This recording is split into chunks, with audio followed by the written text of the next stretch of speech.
Welcome to Pull a Pin Ready War Room Edition. I'm your host, Jim. With me as usual is Mike, and here today our special guest, Fiona. Hi, everyone. Oh, there you go. He gets them all the time, I tell you. Yeah. I can't tell if he's looking at me. That's the problem. Yeah. He's not looking at me. What's he looking at? It's that awkward silence. We like to make them feel like they're missing something. Yeah. So we want to I see if you often feel pipe that up. with you, Jim. Yeah, so you piped up, so that was good. You played right into it. So, Fiona, you decide how much you want to go into your history, your background. Tell us a little bit about yourself.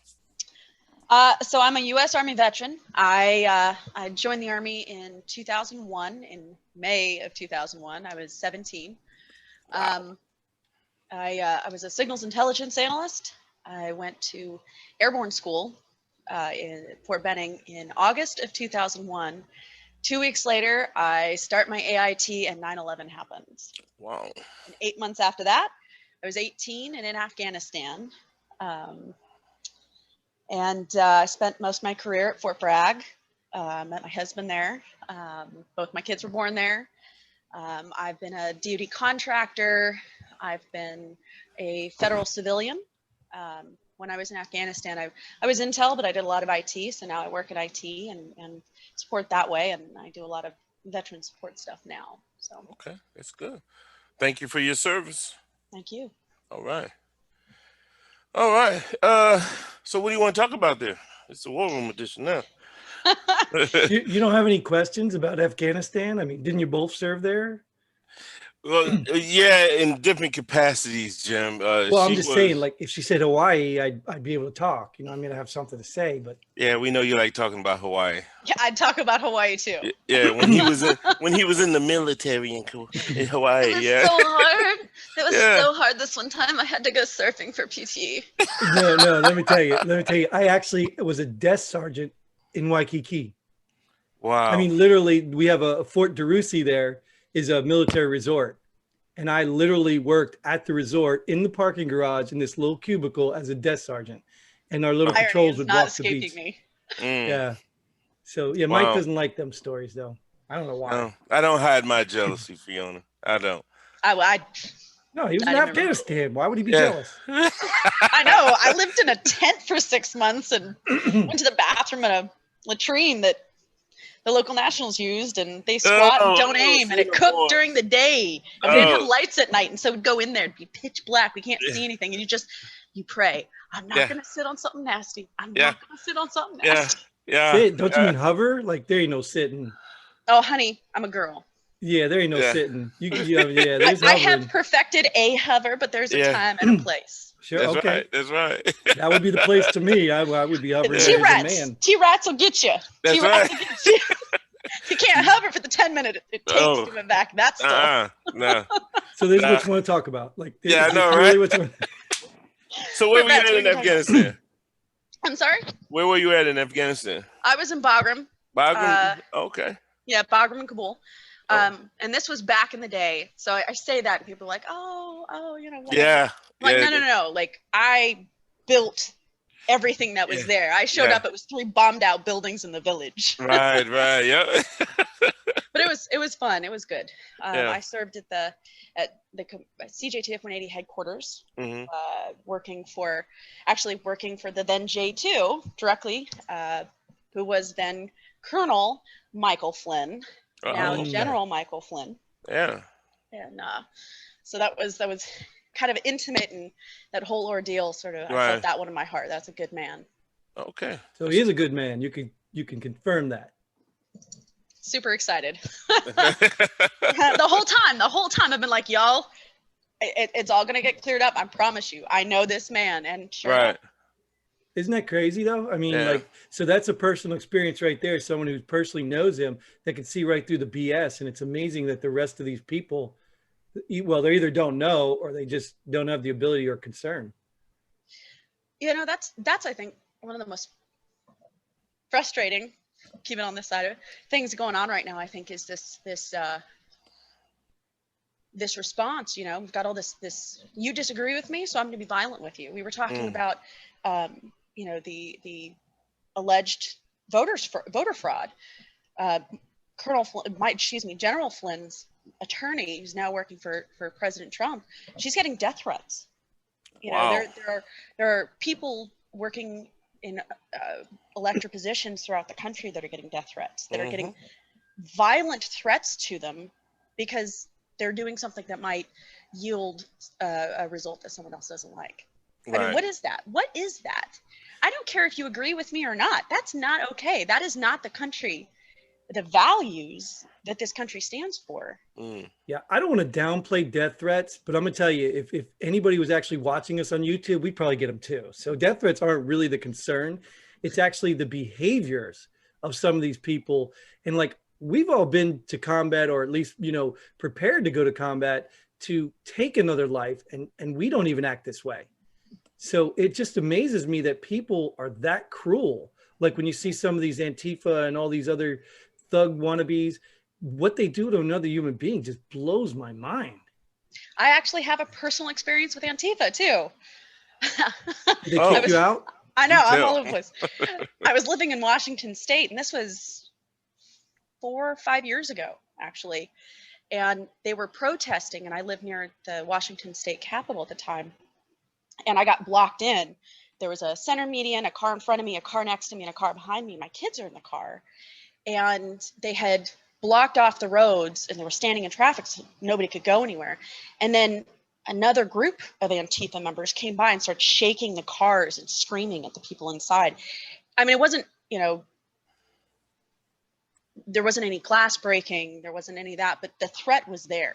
The intention was, we want you scared. We want you scared and submitting. And I've got my kids in the backseat screaming at the time. That's who these people are. Yeah, the threat was there. The violence was there also to back it up. Once you start putting your hands on people's property, because I look at it like when you're sitting in the car, and I'm sorry, you had your kids in there. That's an extension of you. So when they start shaking, they're starting to shake you, and they're becoming, physically violent, and I just can't stand for that. Yeah, I don't appreciate any of that stuff. And we all know talk is cheap, and there's a lot of people that can just talk. Yeah. But me personally, I'm not even scared of these people, but I am scared that they're going to get shot, and then I may have to go through all that nonsense and stuff just to clear my name. But that's what scares me, because I'm not afraid of them. They're really, punks. Well, I don't think that really scares me. I think what scares me is the harm to the kids. Well, sure. Them being able to do harm to the kids. What happens when you're in self-defense? Okay. Yeah, but I don't care about the clearing the name. As she just stated about now General Flynn. It's gonna get cleared up. It's gonna get cleared up. But you see what he went through. That's what I'm saying. I don't want to have to go through that. I don't want to have to go through that because some idiot is playing stupid games. See, and that's part of the problem, though. That's the ultimate game they're playing, is not that they think that they'll win in violence. I truly don't think they think that. They know that they can push our buttons because we have limits that we don't want to cross. So they're going to keep pushing us because we don't want to go through what General Flynn went through. They're going to keep pushing us because as long as we stay scared and quiet, we are in their minds submitting to what they want. I mean, these are people who have been probably breastfed till they're 20. Well said. Their life experience is probably somewhat contained. They don't actually understand what war is like. They're asking for it. They don't know what it's like, but they know that the people who know, that we who know what war is like, they know that we have boundaries. They know that we have values, and they're taking advantage of that. And it's hard to look at them and take the high road. And so you've got that moment of, okay, can I take the high road, or is this really a situation in which I need to respond? So like if they had started punching my window, attempting to break it, I probably would have responded with perhaps some violence in return. My kids are in the car. Like this is my life, and I don't think it would have been violence in return. I think it would have been defense in return. An aggressive defense.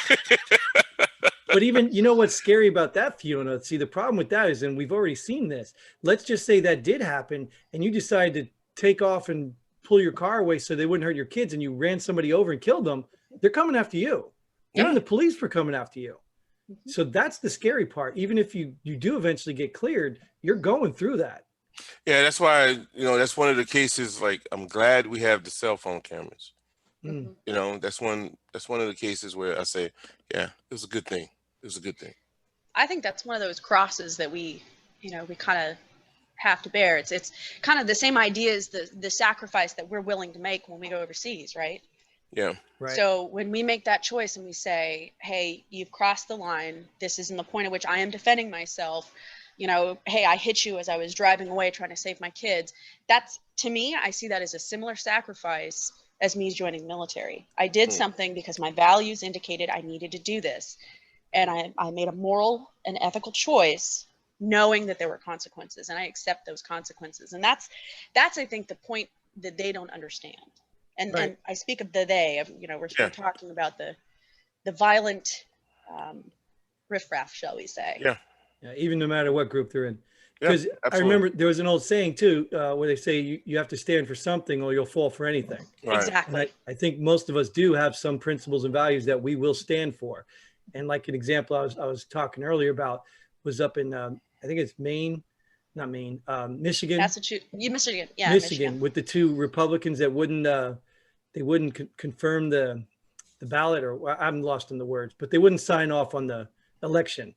And then they were getting death threats. Actually, some YouTuber even came out and doxed them, literally said what school their kids go to. And then 2 hours later, those two people said, oh, you give us an audit, we'll sign off. And they signed off. And now they're trying to rescind that. Yeah, right, they're trying to rescind that. But it was the people threatening them, going to violence because they didn't agree with what they were doing. The hypocrisy of all this is astounding. You think about it, I don't care if you absolutely hate Trump. If he is going a legal route to pursue something, then he is following procedures, and we got to let the law do what it's going to do.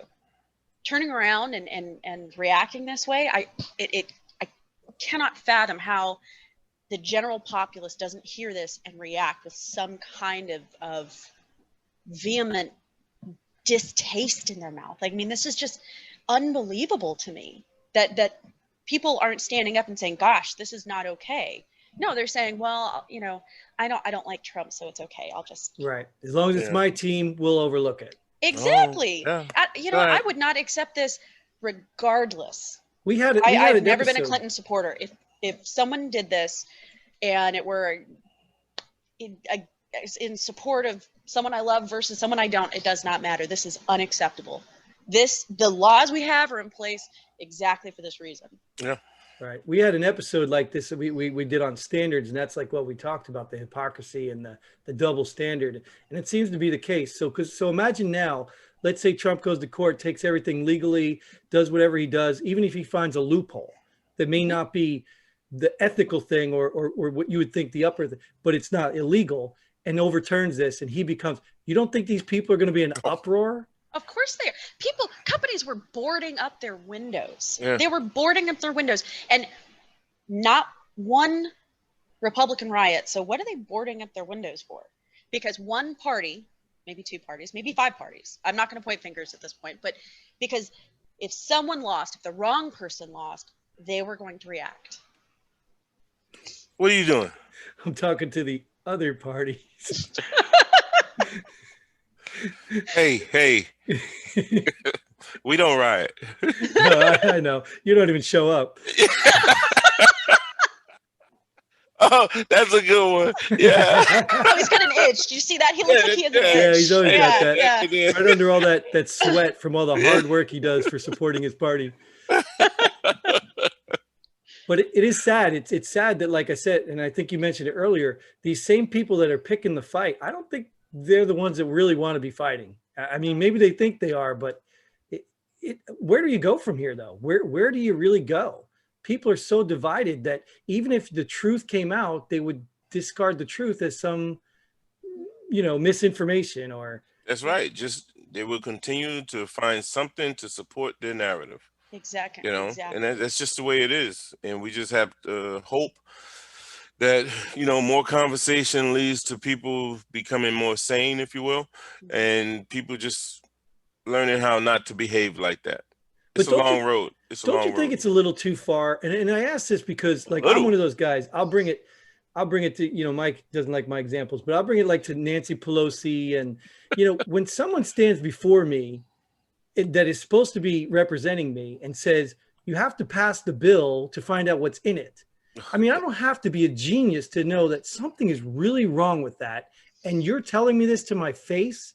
I mean, look at all the hypocrites now with the whole COVID lockdown. That's Right. surfacing everywhere. So, what does it take for you, the person, to say, I'm going to ignore that, even though it sounds completely insane to me and everything, because I still support you? Well, you you're stating it as if it sounds completely insane to, let's say, someone who supports Pelosi. It doesn't sound completely insane. It Right. sounds sane, and Right. that's the problem.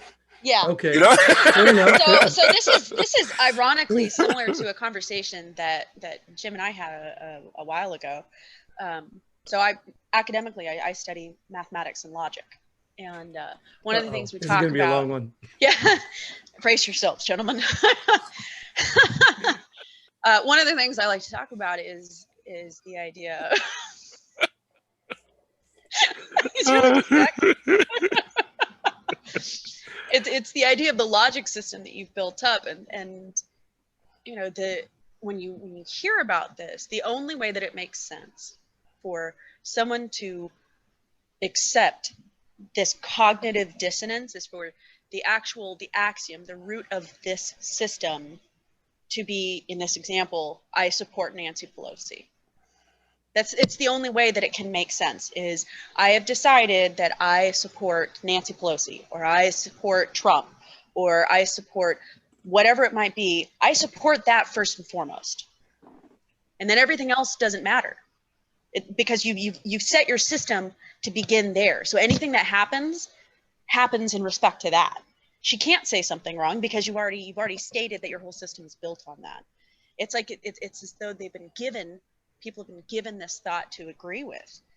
You know, you support Nancy Pelosi, you believe in this thing, you believe in that thing, and here are the list of all the things you have to believe in. Okay, cool. I've got my list of things to believe in, and I don't have to think about it. I don't have to sit down and say, could they be wrong? I don't have to do that because I've already been given the end consequence, and I'm actually starting in the end.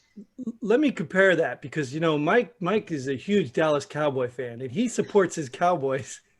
He hates the Cowboys, but he supports his Cowboys. And let's say, you know, they trade away a really good receiver and get junk for it. Even the fans that support these teams, they're all over those teams. They're like, you know, boo, you know. So how does that logically fit with the same scenario? Is sports different or people No, not? it's pretty much the same. And to be honest with you, I'll give more credibility, if that's the right word, to sports fans more than political followers, because sports fans, like you say, they'll call their team out. When you talk Right. about these diehard Republicans and or Democrats, you know, I'm telling you, man, their team, as you stated earlier, their team can do something wrong, and the first thing is they'll defend it, justify it, whatever.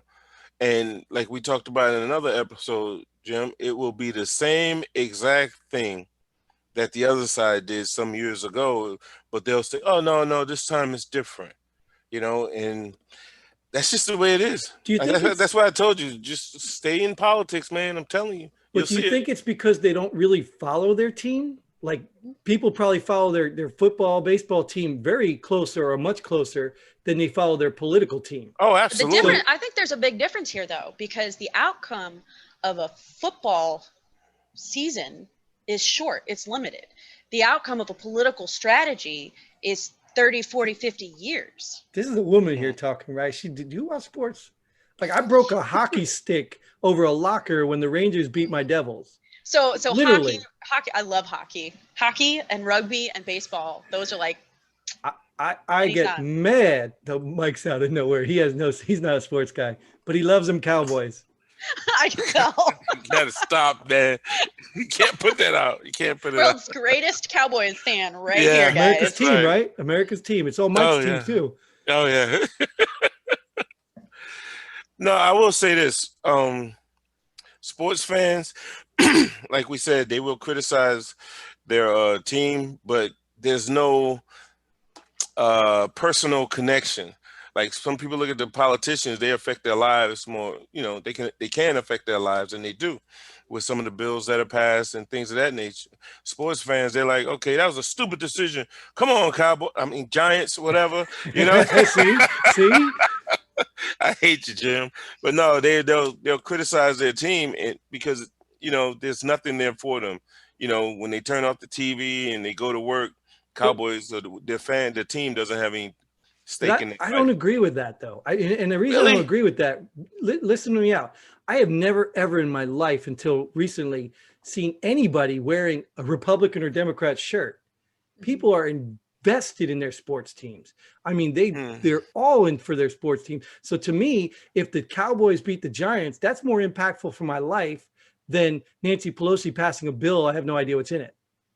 I think it comes back to the effect. I think ultimately people don't, in both directions, people don't feel the effects close enough to actually understand the impact.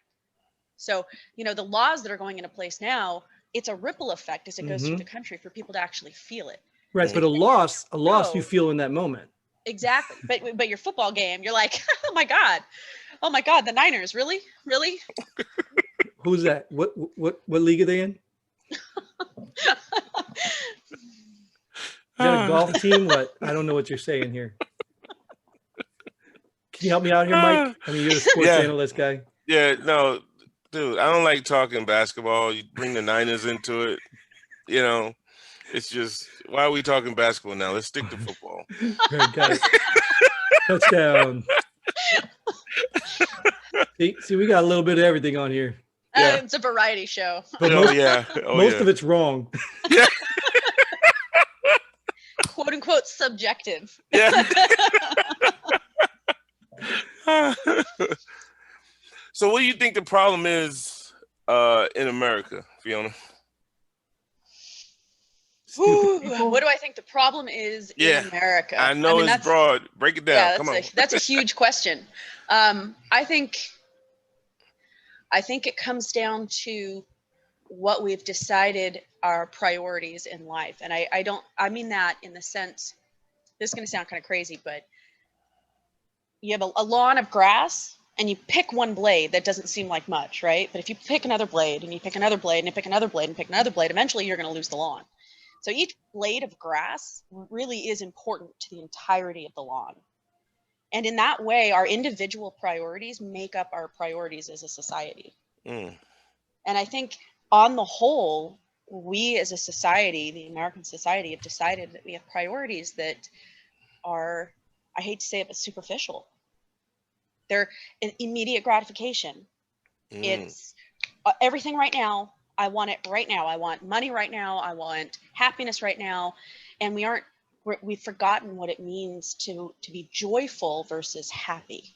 And so things are less impactful. And the things that we're trying to do are for immediate benefit to us. It's like the difference between investing in a college fund and having an ice cream. I'm happy right now when I have the ice cream, but in 10 minutes when it's over, I'm gonna be like, well, shit, now I need to go work out. Like, I'm not gonna. So I think as a whole, we have allowed that desire for immediate gratification to impact every area of our life. I mean, we have politicians who are in office for 50 years. Their entire lives are about making policy that they probably don't even have to follow. Yeah. I mean, that's ridiculous. We spend our days fighting for a job that pays more. We've got, kids in after school care, all these things happening because we're trying, we got to stay abreast. And this person's over here, they're going faster. So now you go a little bit faster. And all of a sudden you're just like, not that fast. Slow down. But I think what happens is we're almost amping each other up in our need for instant gratification. So as a society, I think the problem is that we've lost that deep internal sense of individual self-worth and joy. And I think to follow that up, we've also, because of that, I think we are no longer sensitive to other people and their needs and things. Mm-hmm. So I think we've become more selfish and we don't care. You know what I mean? And conversely, not only are we selfish, but then we pretend to be selfless. We virtue signal by having the government do things. Right. And so the government's going to go take care of people. I don't have to do it because the government's going to do it for me. And that's the accountability too I was talking about, because I heard another guy use an analogy that was pretty awesome. It was like the snowflake not taking the blame for the avalanche. But in reality, the snowflake was part of the avalanche. So just as much. It's easy to dismiss yourself because, look, I'm just a snowflake. What did I do? You know? Yeah. Yeah. Yep. Wow. I like that. Instant gratification versus investing in oneself. I like that. Yeah. And others. Yeah. I like that. Yeah. But I think what a lot of people don't understand is what the hell? But I think a lot of people don't understand is that when you get the government to do something, minus our security, you know, because that's the main purpose of government. But when you start to get into a lot of these social programs, if you will, they don't stop. Right. You know, and it takes the onus off of you to actually do something. Right. And the thing about it is that systems will always resort to their slowest possible process. They will always resort to the lowest denominator of efficiency. That's just how systems work. So every time we give something to the government, it's going to become slower. It's going to become more inefficient. It's got to go through more hoops. It's got to go through all of these things. And the systems naturally just degrade. So then we're like, oh, well, clearly it just means we're not giving enough. So then we give more, and we're actually compounding the problem. And it's not even creating that gratification you're talking about. Right. Exactly. So now we're hunting. It's like looking for a high, right? We're hunting for that feeling, and we're doing all these things to get to it, not realizing that that's not the real deal. The real deal is something we haven't even really pursued yet. Like if you're out looting for TVs, it's because you don't have enough money or have enough TVs or you don't have enough morals, whatever. But if you had done the right thing instead of living off the government, you'd probably have enough money for TVs and wouldn't be out looting. Is that like cyclical, or am I just crazy? Both. Well, I don't know if the answer's but I'll definitely go with the latter. Oh, yeah, I think that one's a default. I don't like you guys. Whoa, that's good though. I like that. I'm still stuck on the instant gratification. I like that. Yeah.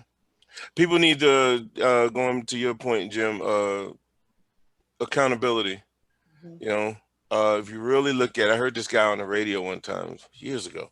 He said, we are where we are in our lives because of the decisions that we made. No matter how you look at it. And I swear, I was driving FedEx at the time. That whole day delivering packages, I tried to come up with a reason to prove him wrong. Right. Oh, yeah.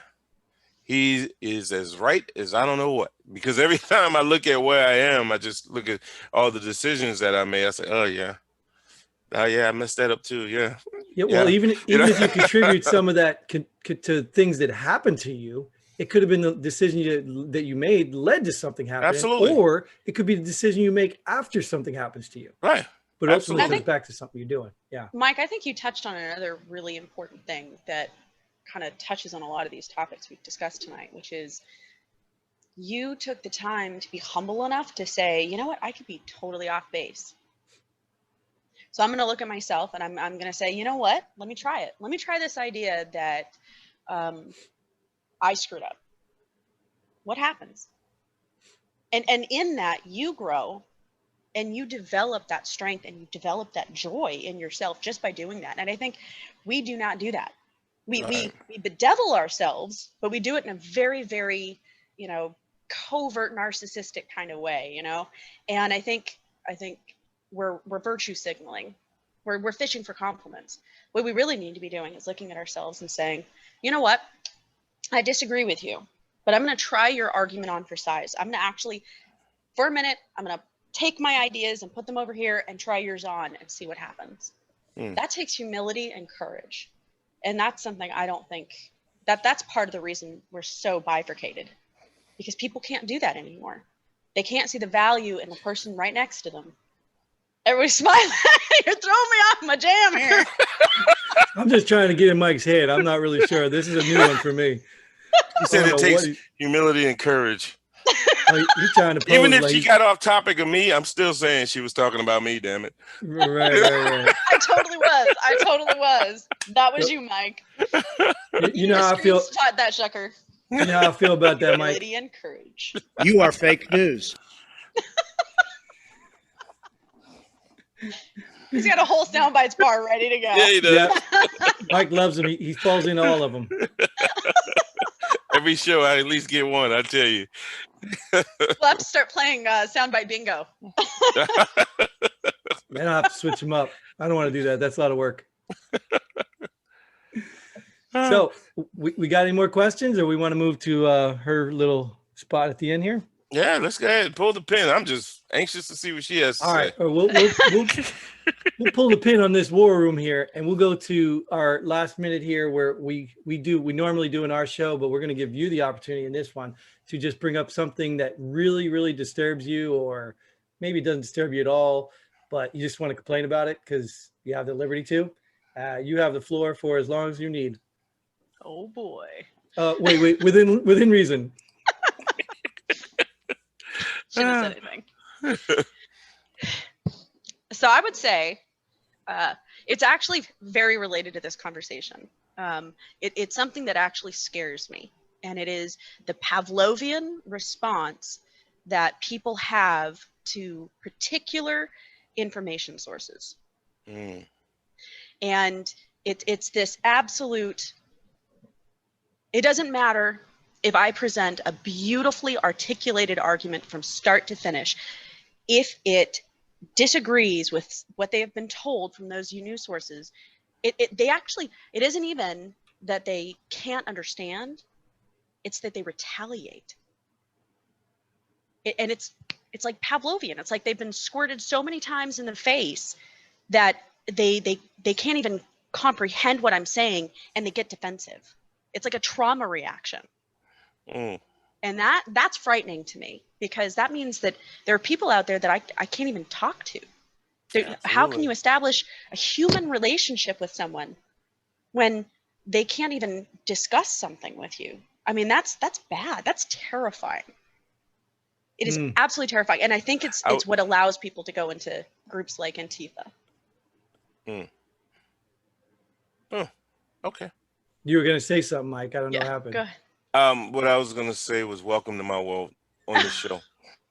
On this show, listen to this guy. He was like, yes. I don't think I have anything on the soundboard for that. Wait. I do have one. Here you go. You've lost your way, brother. All right. Well, we'll consider that her pull the pin, and how we know that is by this. What is that? Jingle bells? That's a pin dropping. Come on. Oh, okay. You just wasted the whole soundbite. Now I got to find a better I remember one. pulling the pin sounding quite like that. My It sounded more like, oh my God. Yeah. This one's being dropped on cement or some hard floor. I don't know. Sounds like glass. Either way. Yeah, it didn't sound like it's say that on TV. No, it didn't sound like it dropped on cement. It sounded more like it dropped on glass or something. Maybe It like was a marble glass floor. jar. Either way, I'm Yeah, pulling the marble pin floor, on you yeah. guys because I'm done with that. And that is all the time we are taking for this episode. We hope you enjoyed what we had to say. We hope you come back next time. We hope we make you those Pavlonians that come for our information. Until next time, Godspeed. And pull the pin. Damn. I love it. Thanks for joining us here at Pull the Pin Already. We hope you had as much fun as we did. If you like what we do, go ahead and hit that like button and share this video with a friend. Don't forget to subscribe and hit that bell button so you don't miss out on any of our future episodes. But most importantly, leave a comment below. Let us know if you agree or disagree with our opinions. Hope to see you here next time on Pull the Pin Already.